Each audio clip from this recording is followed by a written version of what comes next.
कौन कैद है वहां? किसने किया है कैद? तभी भल्ला अपने मुंह पर हाथ रखता है और बोलता है, चले मालिक, साइड पर लेट नहीं हो रहा? ये मैं आपको बाद में बता दूंगा। भल्ला का चेहरा साफ साफ बता रहा था कि कोई बात तो है जो सरपंच और भल्ला उससे छुपा रहे हैं। दूसरे दिन रोज की तरह भल्ला आया अपनी बाइक लेकर। भल्ला और विलास साइड पर जा रहे थे, पर रोज के रास्ते की बजाय भल्ला विलास को आज दूसरे गांव से ले जा रहा था। विलास को यह पता चल गया था कि भल्ला ये जानबूझकर कर रहा है। उसने भल्ला को भारी आवाज में पूछा, भल्ला, क्या खेल खेल रहे हो तुम दोनों मेरे साथ? हाँ? भल्ला बोला, कौन दोनों मालिक? विलास बोला, तुम और सरपंच। बताओ क्या हो रहा है उस बंगले में, वरना मैं पुलिस को बुलाऊंगा।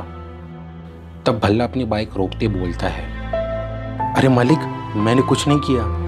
ये तो बस मैं सरपंच के बोलने पर मैं कुछ नहीं बता रहा। मुझे इसमें मत फंसाना, हमको माफ कर दो। विलास को अब पूरा शक हुआ कि हो ना हो उस बंगले में कोई गैर कानूनी काम हो रहा है। उसने भल्ला से कहा, बताओ क्या कहानी है उस बंगले की? मैं किसी को कुछ नहीं बताऊंगा। भल्ला को रोज रोज की झंझट से बचने के लिए उसने विलास को लाल बंगले का राज बताया। उसने कहा, मालिक, आज से 15 साल पहले उस बंगले में ठाकुर बलदेव सिंह और उनके छोटे भाई ठाकुर बिचलदेव सिंह रहते थे। उनके खानदान में बस यही 2 लोग बचे थे। बाकी दुनिया छोड़ के चले गए और बचे हुए बंबई चले गए। ये दोनों भाई इस बंगले में एक साथ रहते थे। सब ठीक चल रहा था कि एक दिन बलदेव सिंह शिकार पर गए। कुछ दिनों से वो लौटे ही नहीं, और एक दिन वो एक लड़की को घर लेकर आए। लड़की बहुत खूबसूरत थी और उसकी उम्र करीब 20-22 साल होगी। किसी को भी पता नहीं था कि बलदेव सिंह उसे कहां से लाए थे।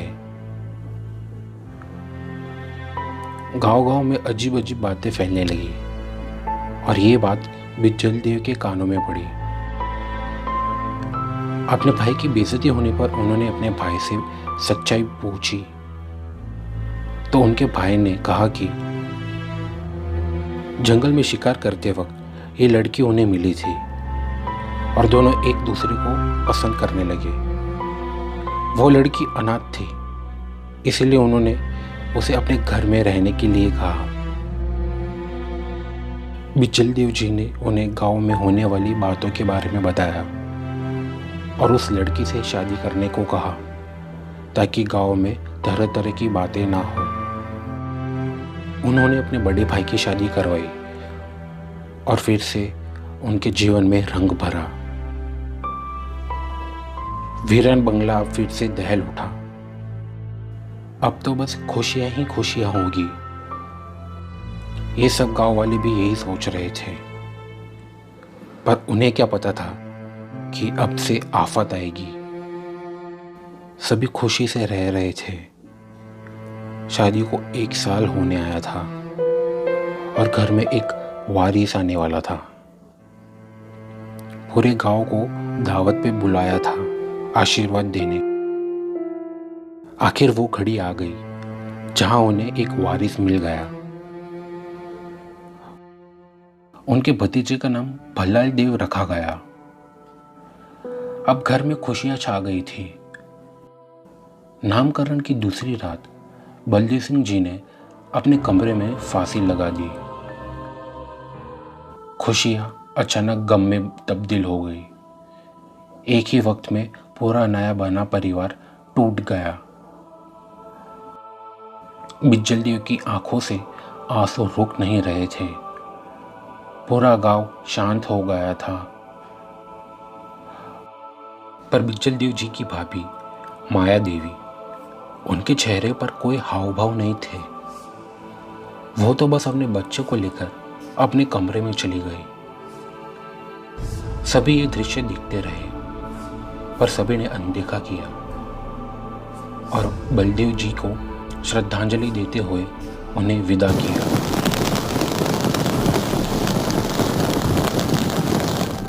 मुश्किल वक्त हमेशा देरी से जाता है। सब विधि संपन्न करके बिज्जल देव जी अपने घर आए। उन्हें कहीं ना कहीं अपने भाई की हत्या लग रही थी और दिन में भाभी का अजीब बर्ताव देखते उन्हें गुस्सा आया और चलते चलते अपनी भाभी के कमरे में जाने लगे ताकि उन्हें पूछ सके कि उन्होंने क्यों कुछ फर्क नहीं पड़ा, क्यों एक भी आंसू की बूंद उनके चेहरे पर नहीं आई। बिज्जल देव जी गुस्से में सीढ़ियां चढ़ रहे थे कि अचानक उन्हें अजीब सी आवाज में मंत्र सुनाई देने लगे। मंत्र तो उन्हें समझ नहीं आ रहे थे, पर सुनने में ऐसा लग रहा था कि कोई बुढ़िया बोल रही हो और उनकी भाभी के कमरे से हवन का धुआं आ रहा था। बलदेव जी ये सुनते सुनते अपने पैर धीरे धीरे आगे बढ़ाने लगे और कमरे में धीरे से झांकने लगे। उन्होंने जो वो देखा, वो देखकर वो दंग रह गए।